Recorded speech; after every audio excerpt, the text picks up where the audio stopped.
up on 20 on ID. Murder for hire. So the whole time there are shoppers in the parking lot. And she's plotting to kill someone. Murder for hire in America. On your lunch break.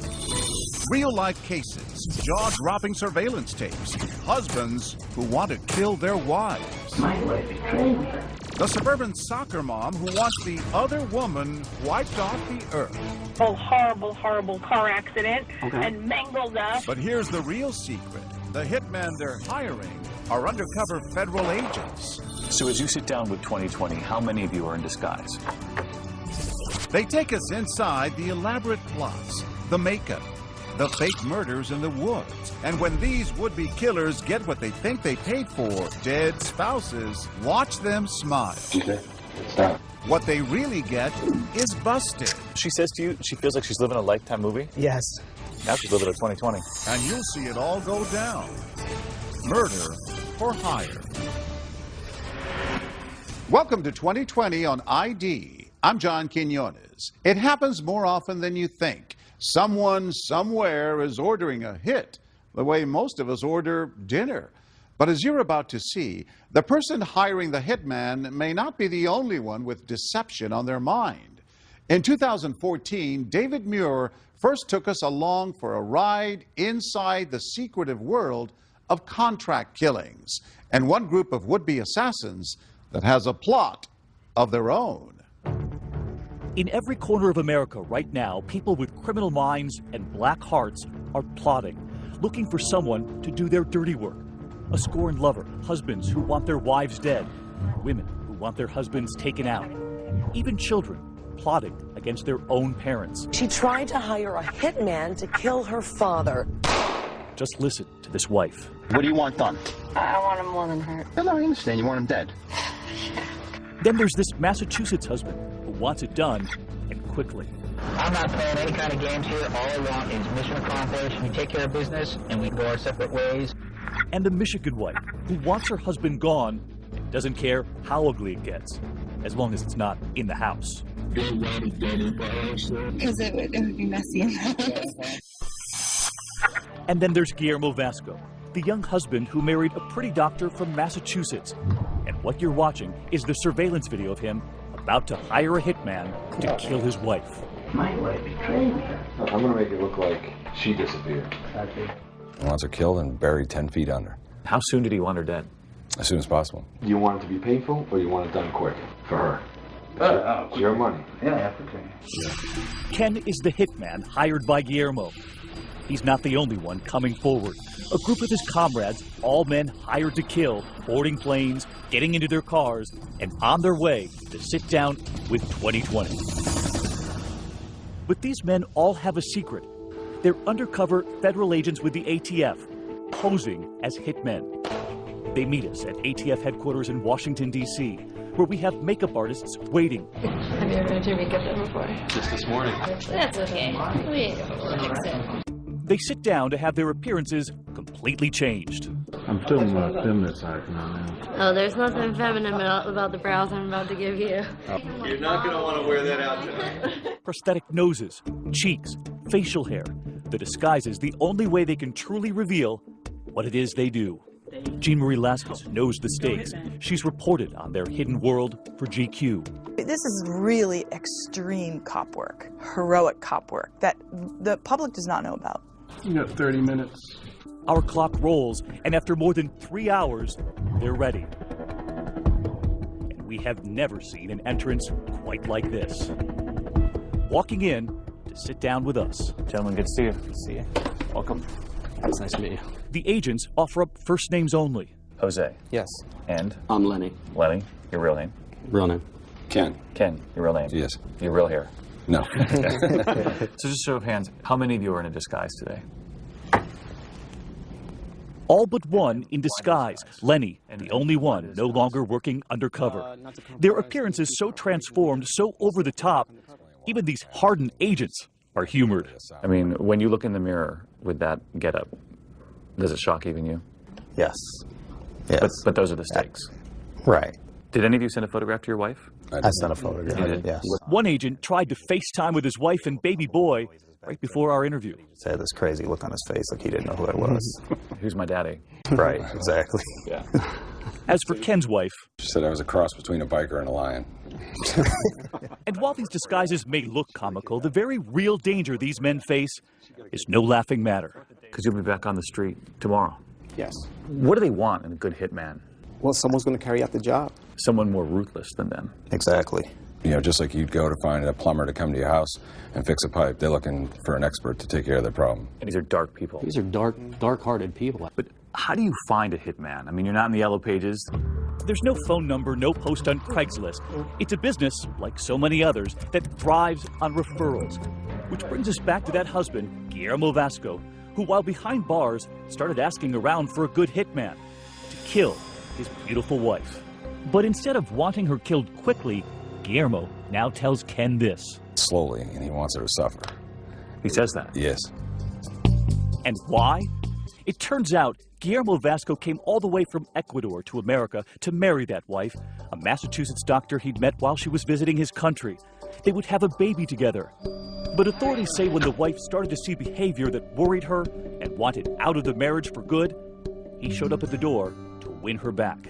So when she says, we're not getting back together... He kneeled down in front of her and out of nowhere took a piece of duct tape and put it right over her mouth and had a knife. And he said, you have to listen to me. Sergeant Sheila McDade says he attacks her, their 2-month-old baby, right there. He had a 5-gallon can of gasoline with him. And he said, this house is where all our problems started, and this house is where it's going to end. We're all going to die. We're going to go to heaven today. She wasn't supposed to get out of there alive. They were going to die that day. But she breaks free and escapes with her baby. Guillermo is arrested. Now sitting in prison a year after that arrest, and he is still working to kill her. She thought it was behind her, though, didn't she? Yeah, she thought that he's going to be put away for a long period of time. It's over, and here it is. You know, she can't escape it. You know, this guy is behind bars, and he's still trying to come at her. But when asking around for a good hitman, Guillermo makes a critical mistake, asking another inmate who turns out to be a snitch, tipping off authorities with the ATF. How do you get wind that he wants to hire this hitman? I had a confidential informant in the jail. Someone provided reliable information in the past for us. Initially, he wanted both the wife and the infant daughter killed. We developed a plan that we're going to have an undercover special agent pose as a hitman and go into the jail and meet with Vasco one-on-one, face-to-face. And that hitman is Ken, wearing a hidden camera sitting right across the table from Guillermo, as that husband pulls out a letter he'd written using a special code in case it ended up in the wrong hands. He talks about his wife as a dog and the infant as a puppy. So he's talking about his family as a couple of dogs. Yes, exactly. And he says the old dog is too old, won't be able to make the trip. Our friends and their dog, Nikki, we take this trip down there. But Nikki is very old and she's sick. She wants to buy this trip. No, this is my wife. Okay. Okay. Right. So we need to put her to sleep. And that's code for kill my wife. Kill my wife. Yeah. And incredibly listen as he offers instructions right down to how he wants her buried. We can bury her out of Massachusetts. We'll be just perfect. Yeah, you know, it'll probably go north. Yeah. Because Maine, not many people up there. Lots of woods. Just make sure that be more than 10 feet down. So she doesn't show up again. And do not forget the cement. As long as I make her go away, then she's not going to show up again. Do you really want her in cement? To keep her down? Yeah. When somebody hires a hitman, they're looking for someone who's going to encourage the job, go along with it. Yes.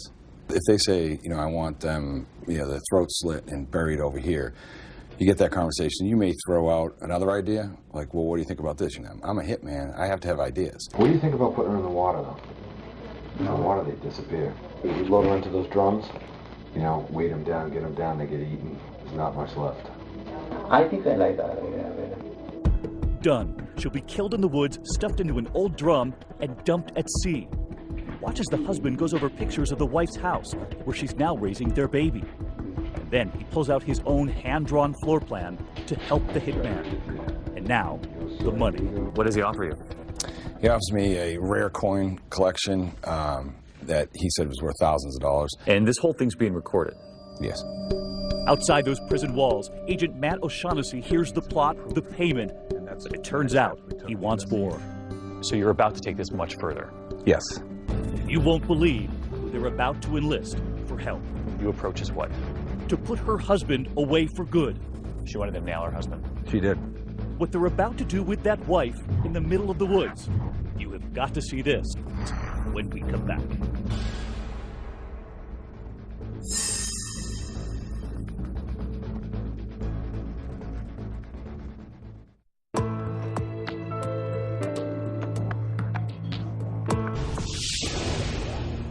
Already behind bars for trying to kill his wife, Guillermo Vasco is still trying to finish the job. He's hired a hitman, or so he thinks, to silence her for good. And he knows exactly how he wants it done. He wanted to suffer before she was killed, and he wanted to know the last thing she said before she died. So he didn't want this fast? No. He's going to pay for this murder with his coin collection. He wants her shot, stuffed into a barrel, dumped at sea. But he wants cement. He even brings up the Lacey Peterson case, saying he doesn't want to make the same mistake as that guy, Scott Peterson. But I don't want that happen, what happened with this guy. No, I know what you're talking about. He was an idiot. That's not how I do business. And I said, do I look like an amateur? I'm an expert. The body will never be found. But that hired gun, Ken, is actually working undercover for someone else, the ATF, along with Agent Matt O'Shaughnessy on the outside, about to pull the trigger on a plot of his own, even more colorful than Guillermo's. So you approach his wife? We did. And what do you ask her? I told her of the plan that her soon-to-be ex-husband wanted her killed. Was she surprised? Shocked. How long was it before she said, listen, I'm in, I'm going to help you? Within minutes. She wanted to nail her husband? She did. So what do you do? We had hired a movie makeup artist to make her up like she'd been shot. It's something straight out of the movies. So we go to the very same apartment in this quiet Massachusetts suburb where the police have a small field office. None of the neighbors knowing that behind this door, that wife was getting a makeup job she would never forget. Detectives help us reconstruct that day with a stand-in for the wife. So as she's sitting in this chair, the makeup artist is crafting a bullet wound in her forehead? Yes. And what is her demeanor? Very quiet, just kind of going along with everything. She knew what she was doing? She did know what she was doing, yes. She had to do it. She really had no choice. For the safety of herself and her child, she knew that she had to do it. With a lifelike bullet wound right in her forehead, fake bruises and scratches on her hands, Mrs. Vasco and Sergeant McDade drive to the woods for a scene straight out of a horror movie. Mrs. Vasco looking so graphic, they have her cover herself with a hood, afraid they would frighten the other drivers. She wore a hood Yeah. to cover up the makeup while you were driving. Yeah. Because people who looked in the car would think you're just beating her. Remember, Guillermo wants his wife murdered deep in the woods, which is right where they're headed. We came down here and walked down this path. So this was the area you had selected? Yes. So you bring her out here and you ask her to do what? Well, she was asked to lay in different positions. Again, they help us reconstruct the scene with that stand-in. To make it look like there had been a struggle. You actually took her shoe off? Yes. And mixed her in with the leaves? Mixed her in. And then she laid there and had her picture taken as if she had been killed. It was the performance of her life, but in the end, too close to home. Right when it was all done, she just let go and she cried and really she just released every emotion. And it's not over yet. Now armed with those grisly photos of a dead wife, it's time for Ken to go undercover again as the hitman. So you've got these photographs now, and you're headed back to the jail. How realistic do these images look to you? Very realistic. I mean, it looks like this person was tortured, beaten, and murdered. Ken is now back at that prison, about to show Guillermo what he's done. And when you show those images to him? I tell him, well, listen, it's done. And here it is. And I slide a picture across the table and show it to him. And just watch right here, the smile beginning to appear on Guillermo's face. This sick grin comes across his face. No remorse, no nothing. It was just pure evil. It really was. It was joy and evil in his face. At the satisfaction knowing that she was dead. What did he say? He wanted to know that I let her know that this was for Guillermo. He wanted you to say that? Yes. This is for Guillermo? Yes. And I told him that's exactly what I did. And take a closer look right here as that husband casually looks at the photos of his dead wife. At one point, we hear him ask about the hole in her head. That 22 hole. Okay. How do you like to work? Speechless. He wanted to know if that was a bullet wound. Yes. We nodded in approval. That you'd shot her in the head. Yes. Okay, so this is a good day for you. Yeah. Okay. Well, Everything's moving forward. Thank you. I made sure she realized it was from you. Thank you. I appreciate, and you got me now, my friendship. He said, you give him undying respect and loyalty for what you had done. So there was no question he was pleased? No question whatsoever. He thought his plan was carried out? Yes. Armed with everything they need, the undercover team about to return to that prison with their own surprise for Guillermo. Oh, good seeing you, man. At first, telling him his wife has disappeared. He denied any knowledge of where she could be. Was he concerned at all that his wife was missing? No. He didn't show any emotion towards it. He kept saying he didn't do it, he didn't know what they were talking about, and so they decided to bring me in. And when you walked into that room with your badge hanging around your neck? You could just see his shoulders slump, his head kind of dropped down, he was shaking his head, tears started coming out, and he knew he had been had. Where were the tears for his wife? There were no tears for his wife. Those tears were for him. He realized he was going to jail for a long time. Good work. And as for the wife, who had long ago washed that gruesome makeup off her face, she was finally ridding herself of the husband who had hoped that bullet hole was real. She saw the video. I mean, she saw it, you know. She saw her husband. Yes. Look at those photos and smile. She did. Still a doctor, still raising that daughter. I can't say it enough. She really, I mean, she's a hero, and she's just an amazing woman. Very, very strong. She figured out a way out. She did. Guillermo Vasco was sentenced to 20 years for the attempted hit on his wife and daughter, plus an additional 7 to 9 years for the original assault. The Vascos later divorced, and as of 2015, both mother and daughter are doing well. When we come back, a New Jersey soccer mom and the other woman in her sights. I think she's like 30 years old. She's got 2 kids. Shopping for a lot more than just groceries. I will be happiest when this woman is dead and buried and 6 feet up. But can undercover agents seal this deal? She's looking around, looking for cameras. Like all of the sweating cars are all over. If I get arrested, I'll lose my job. When we come back.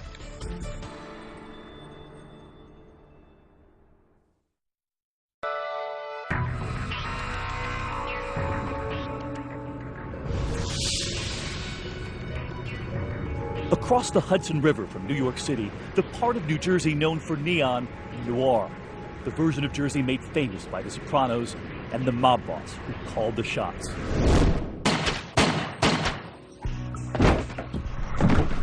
But the plot we're tracking tonight is about to play out in broad daylight with a much different boss calling the shots. Right there on surveillance, that's Nicole Facenda, a suburban soccer mom and a scorned lover. Sitting in a supermarket parking lot, unsuspecting shoppers pushing their carts right past her. So she's doing a little shopping, and then she comes out to meet with the hitman. Yes. Because that's what most people have on their grocery list. She did. Shopping for flowers, she says, but cops believe she's in the market for murder. How you doing? Hi, how are you? Have a seat. Plotting revenge on the other woman. So what can get done? You could just make her disappear. You could, what can get done? All right, when you say disappear, like you want her out of this state, or you want to, you know? Like, so you're saying you could just go break her legs, or you could go do anything. And who is she trying to hire? You'll remember our hitmen, who are in fact undercover federal agents, who've agreed to sit down with us as a group. But to do it, they spend hours getting disguised. Among them, an agent we're calling Jose, covered in a sort of goo before he gets a brand new appearance. They make a mold, and from there, they build new features for his face. There we go. The same agent who would sit in that car with that scorned lover. I don't want to keep beating around the bush, but as I said, hurt or dead, either or. And it turns out, it's not just her first time ordering up a hit. This is his first time as the hitman. And he takes us to where it all began, We rigged the car to avoid showing his face. How did she get to this point that she wanted to kill another woman? She was angered at the fact that he was leaving her, and she wanted her dead because she wanted to get back at him.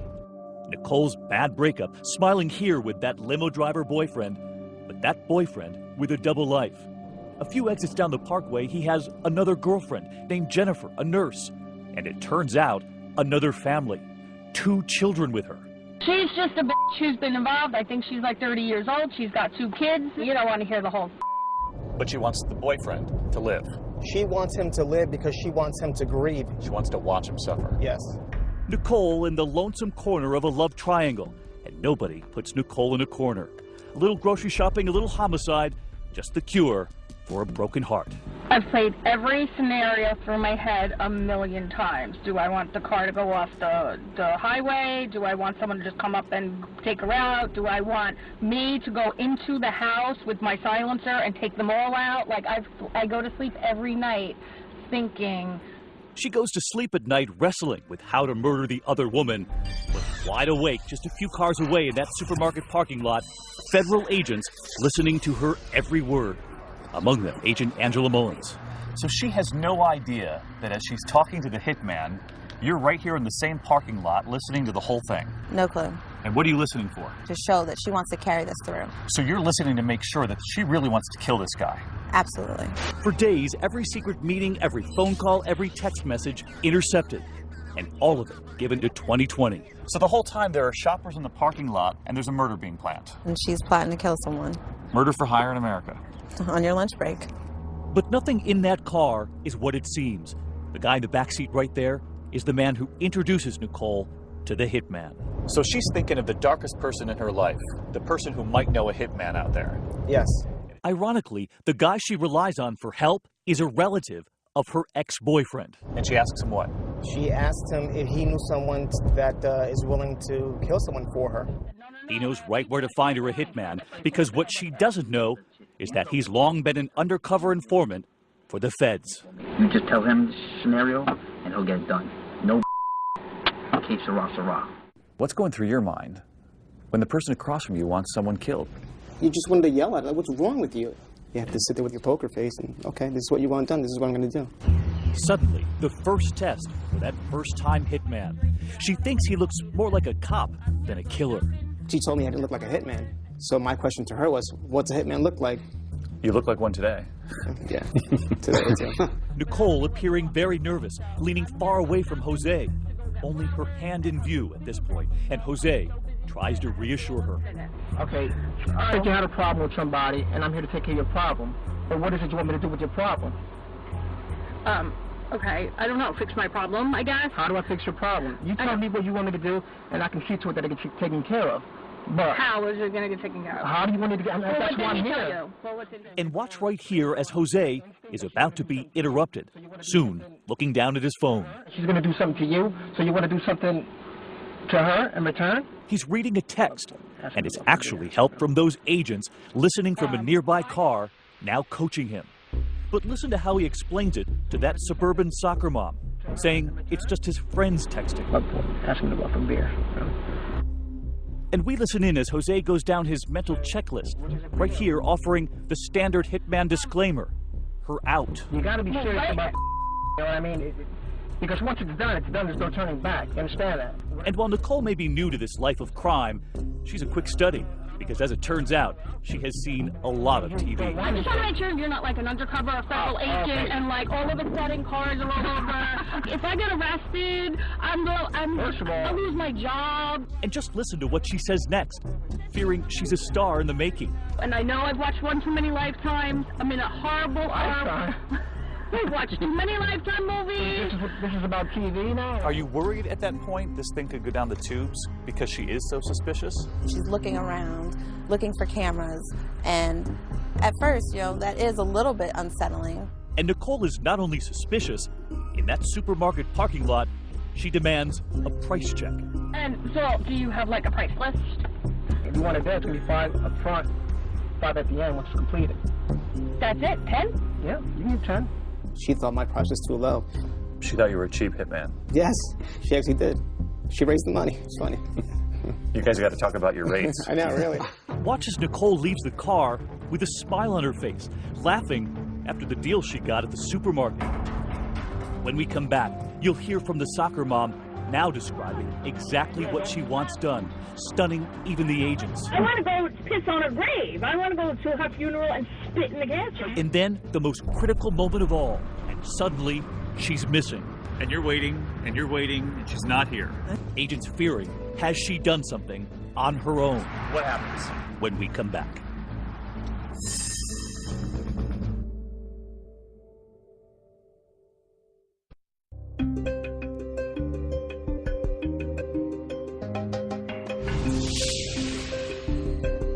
A sunny afternoon in broad daylight, and at the top of one shopper's list, the murder of the other woman.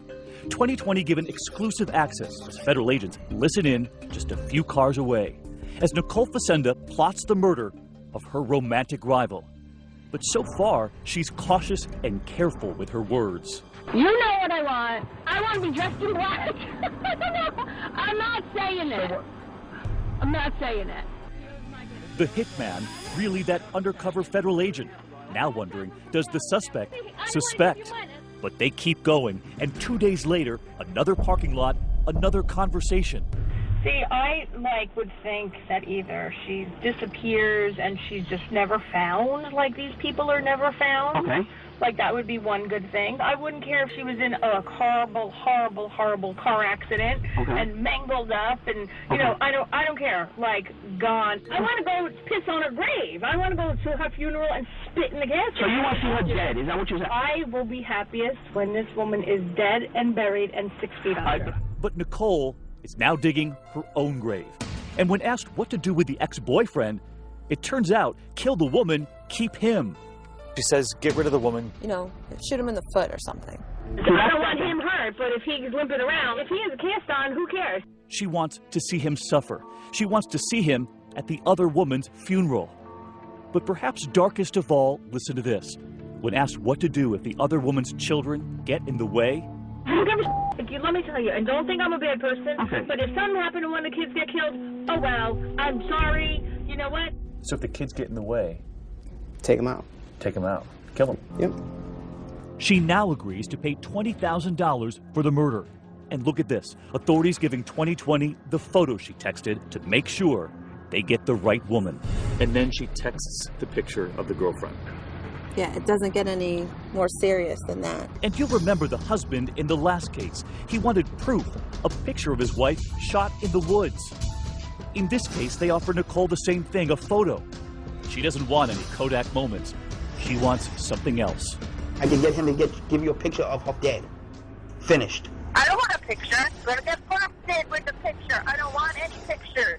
I'm going to go to the funeral. She doesn't want a picture. She wants to go to the funeral. She wants to go to the funeral. She wants that satisfaction, knowing what she's done and kind of savor it, which is quite sick. So seeing the casket, she thinks is better proof than any picture. Absolutely.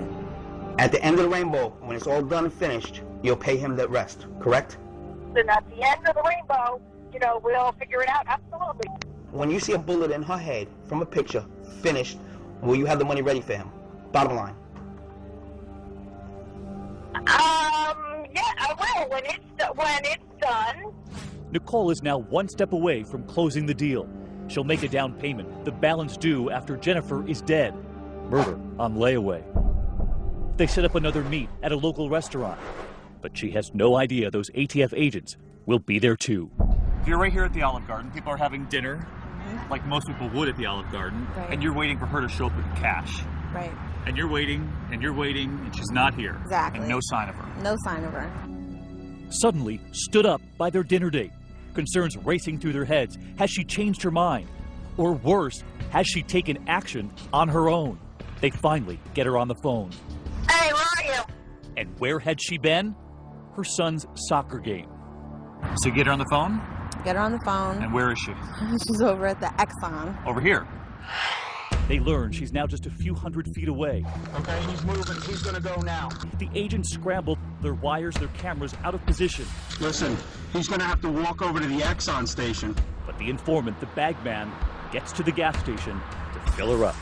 She hands her the envelope. And what's inside? Her down payment, cash. How much cash? She did $2,000. So basically, it's a down payment on murder. It's a down payment on murder. You got her. Yep. 8:36 p.m. Special Agent Longi. This concludes the undercover meeting. The agents have heard enough, but still no arrest. Nicole allowed to drive off. They want more evidence for an airtight case, as the murder for hire plot now enters its final hours. The next call I'm gonna do to you is when she's gone. She's 86, dead, finito. That's it. Once you're dead, you're dead. You follow where I'm going with this? Yeah. Nicole, at work at this New Jersey hotel, finally gets the phone call she says she'd been waiting for. The hit on the other woman.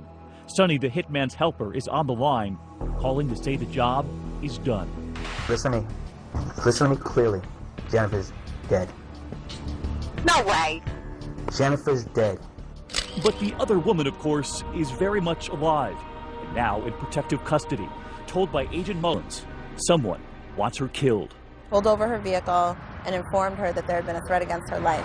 I was on the phone with my mother and I said to her, Mom, let me call you back. I'm getting pulled over. So the lights go on. The lights go on. And you're thinking, I ran a red light? Or... I'm thinking I'm speeding. I'm being caught on the phone. I didn't know what. They're behind you. They start walking up to the car. Yes. The ATF officer places his badge against my window and says to me, "Are you Jennifer?" And I said yes. And he says to me, "Jennifer, there's been a hit for your life." I remember clearly saying it, flat out told her there had been a threat against your life, and you know we were there to protect you. And immediately I said to him, "Nicole Facenda." So you knew right away? I knew right away. I even had said to my people I work with, my friends, my family, if anything happens to me, it's Nicole. So I knew. She says she had always been wary of Nicole and knew she could be trouble. But could you ever have imagined this? I thought maybe it would just be a flat tire or, you know, a broken window at the house. I never thought that she would go to the extent as she did, as to try to find somebody to murder me and my family. Back at the hotel restaurant where Nicole manages the catering, she has no idea she's enjoying her final moments of freedom. She has no idea that you're about to move in. No clue.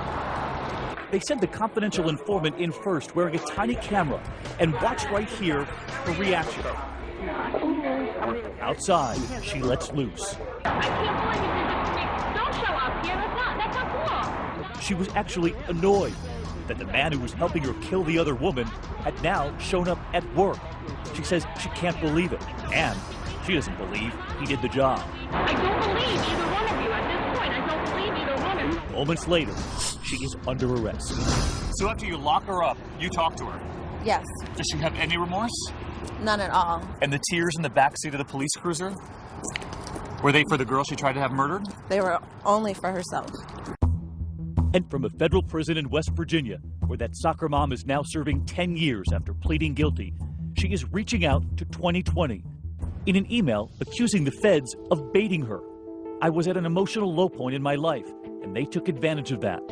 She says, "I am not and never have been a violent person. I was a woman destroyed by emotions, and I am paying for it dearly." She may claim that now, but agents say while awaiting trial, she tried to plot another hit on her romantic rival. Though Nicole denies it, it's a constant fear for Jennifer. All the time. All the time. Everywhere I go, I have to be worried or concerned that somebody is going to drive me off the road, or somebody is going to come to my door with a silencer, as she said she wanted to. I'm scared every day. Because you think she's still determined? Yes, I do. Do you think what could have happened if those two ATF agents didn't pull you over that day? I owe them. I owe them my life. So what would you say to them? They're standing right here. Oh my God. Oh my How are God. you? What's going on? Hi. God. Thank you so much. Oh my God, I'm shaking right now. Oh my Doing God. okay? Jennifer has had a lot of surprises through this ordeal, but we had arranged one last one, a much happier one. ATF agents Alongi and Mullins, right there in that parking lot. They're the ones who pulled her over that day and saved her. Thank you so much, guys. Oh my God. I wouldn't be here without the two of you, and I remember that day like it was yesterday. Oh my God. Oh, we're just happy that we could help out. You're here. I am. As of 2015, Jennifer and the man in the middle of this love triangle are still together. Nicole Facenda is appealing her conviction. When we come back, the undercover hitman who traded family and home for a life behind bars. This is where you were showering. Exactly. But when the lights go out and the security cameras go down, it could be his life on the line. So I'm in here without cover, without any backup. Stay with us.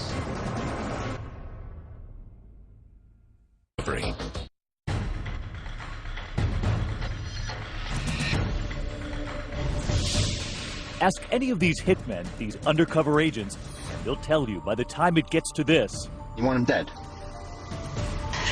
time is running out.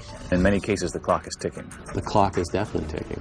Because you know that person's life is in danger. Because if they don't hire that fake hitman, they'll hire a real one.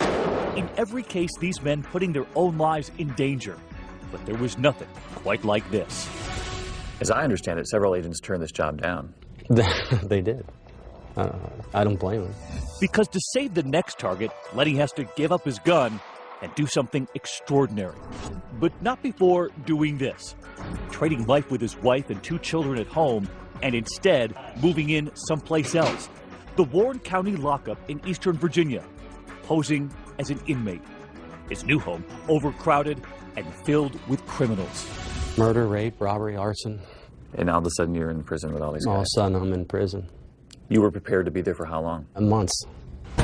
And here's why, the moment that started it all. Look in the driver's seat right there, a drug dealer about to be busted. Alright, got a white SUV on location. That's him. The person getting in on the other side, a federal informant, Dave Jackson, who was buying drugs and helping the feds nab the bad guy. Alright, by the time you get back, I'll be calling you. The drug dealer is arrested, and now behind bars, he is fuming.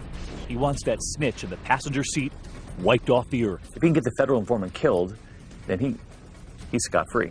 He's scot-free. He gets out of jail. But the bad guy needs a hitman to get the job done. And when the feds hear that that drug dealer, now behind bars, is asking other inmates, does anyone know a hitman? That's when they decide to send Lenny in as a fake inmate, a fake hitman. And just look at the photo we brought to our interview. So this is Lenny, huh? That is me. They laugh, but most wouldn't if they ran into someone who looked like this. His beard grown, wearing shackles, and wearing his new wardrobe. Just one of his new uniforms. Here, in his orange jumpsuit. And posing as a hitman now, serving some time, but about to go free. The story is, he'll soon be available to kill again. Lenny will never forget what the guards did to him moments after that door slammed shut. Because remember, even the guards don't know Lenny is not a criminal. As we were getting ready to do the strip search, that's when I thought, I didn't think this through. I didn't think this through. You didn't sign up for that. Yeah, I was like, I did not think this one through. 2020 going behind those walls, through the locked doors, straight to the cells, where Lenny was thrown in with the criminals. Do you still remember the moment you walked into this place? Yes, I do. What was going through your mind? As soon as that door closed behind me, I was in it to win it at that point. You booked him. I did book him. I mean, he was just normal. He was normal. A normal criminal. There is no bed for Lenny, and he has to steal a bunk from another inmate. So you had 40 or 50 inmates sharing the space with you. Exactly. You can hear the inmates just over the wall here. And you had to find your own bed? Yeah, I just had to displace somebody else and take their bed to make it mine. Displace somebody else? Right. I wanted to put on the aura of I'm a dangerous guy. I'm not someone to be messed with. And remember, Lenny is here because that drug dealer, somewhere in here, wants to hire a hitman. But Lenny knows in order to nab him, he must now live the life of an inmate. This is where you were showering. Exactly. So just give me an idea of where you're going to the bathroom. I'm using a communal toilet like this one right here. The toilet is right here on camera. Right there on camera. In front of everyone, including the security guards, watching on surveillance. Inside, we see some of the inmates have calendars scratched on the wall, crossing off the days until freedom. The whole time, Lenny wondering when his freedom will come. You're hoping you're not going to end up the little spoon in a weird situation. As a metaphor. Yeah, as a metaphor. But his worries soon replaced with adrenaline, because word comes that the bad guy, the drug dealer J.R. Hackley, now knows there's a hitman behind bars right there with him. And just listen to what he's been told about that hitman. This guy's got bodies hanging on him. This guy's got bodies hanging on him means means I've killed people in the past. And Hackley says? Hackley immediately contacts me. And what does he say? I need this guy taken out. Like, what do you mean by taken out? I need him gone forever. I need him, eliminated. And you're thinking? I'm thinking this is a home run. But in this high-stakes game, a sudden curveball. Because while all the guards and inmates believe Lenny is a real criminal, he knows the one thing protecting him are the surveillance cameras. But then a huge storm hits. Everything, every one of those cameras, knocked out. Suddenly these cameras go dark. So I'm in here without cover, without any backup. But incredibly, even in the dark, listen to how quickly things move. He meets the criminal, he plays the role of hitman, and he's hired for the job. How's he going to pay you? With a motorcycle. Within hours, the cover team now gets him out. And all that's left is the murder. He's off to the murder scene, and right there waiting, the guy he's supposed to kill. The federal informant that was once sitting in that passenger seat buying the drugs, nailing the drug dealer, now talking to 2020. In order to convince him that you were dead, they concocted a plan. They came to me and said, look, we're going to fake your death. But even before federal agents can give him the script, direct the scene, he turns out to be quite an actor. I said, I got this. He tells them what a drive-by shooting should look like. I was laying down, something like this.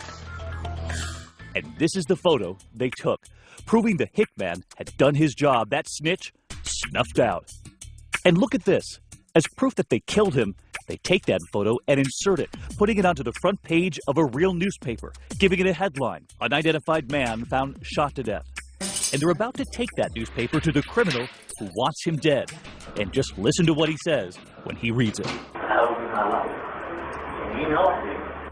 A proud drug dealer staring at a headline, but now staring at 25 years in prison because of it.